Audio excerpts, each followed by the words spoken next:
What up, folks? Topic today, A$AP Rocky and the nature of the kid. Let's get into it. Alright, A$AP Rocky. Apparently the dude's been around for a bit. Roughly, I would say, what, a year he's been buzzing about. And then recently, there was the release, Long Live A$AP. Pretty dope mixtape, overall. If I get into a topic, before like him specifically, his producers. First producer, Space Ghost Perp. How we even found out about A$AP in the first place, my way, was through a couple months back his mixtape Blackland Radio. That shit was insane to me. Or it took a while for me to get into it. As far as that, with his Space Ghost style, you have this, how I describe, like, sort of like a tribal, nostalgic feel with it the whole time. This sort of this purposely dark, like lo-fi, you know, it just, like he wants it, just, you know, purposely, of course, to kind of sound 90s. You go on his channel, his YouTube channel a bunch, and you'll see like he has a few videos like Feel the Funk, 96 or something, and 99 or whatever. So he's going for like this kind of, you know, demographic of like classic shit, I guess. I think Clams, you know, for this whole mixtape, or parts of it, like with this dude specifically, you get this kind of, you know, bass heavy kind of vibe feel, something you can bump in the car. Now the two dudes on it, Beautiful Lou and with Sue Fine 3000, they add in this, the kind of core sound to the whole Long Live mixtape of this kind of just spacey, you know, acid trip type of, you know, going on shrooms feel, this whole album, like, you know, the whole Purple Swag thing going on.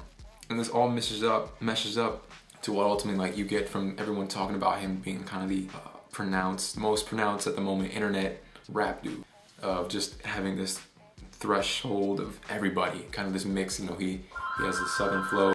Yeah, so he's ultimately mixed up like Midwest, West Coast, Southern especially.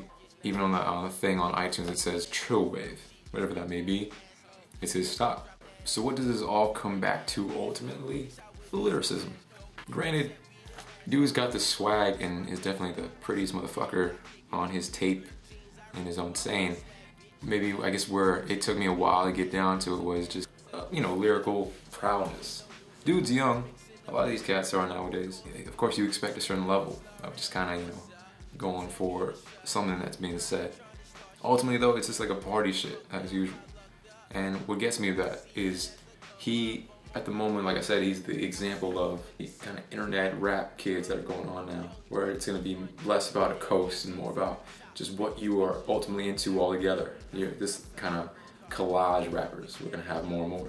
And with that, like him being, I guess, at the moment, this huge image of that is, you know, he's lacking in that lyricism department. And I guess a lot of folks, I feel, are just going to point at that and be like, you know, look at this. They just don't have anything to say. And that's fucking, it's brutal to defend it as a fan. Or if I have to defend, I don't really care.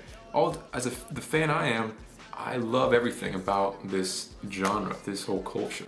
But of course, people outside who don't understand, they're always gonna go back to something to try and kind of dig at hip hop, because it's always been misunderstood in some form. I guess that's what gets me about him not maybe having something important to say, but I digress. It feels ridiculous having to be like, if I have to go into an argument, a conversation, going, yo, his lyrics aren't that dope, but the dude's beats sound great.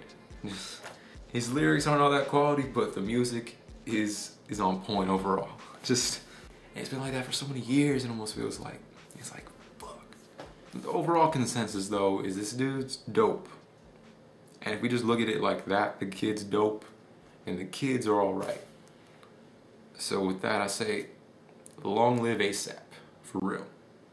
Peace.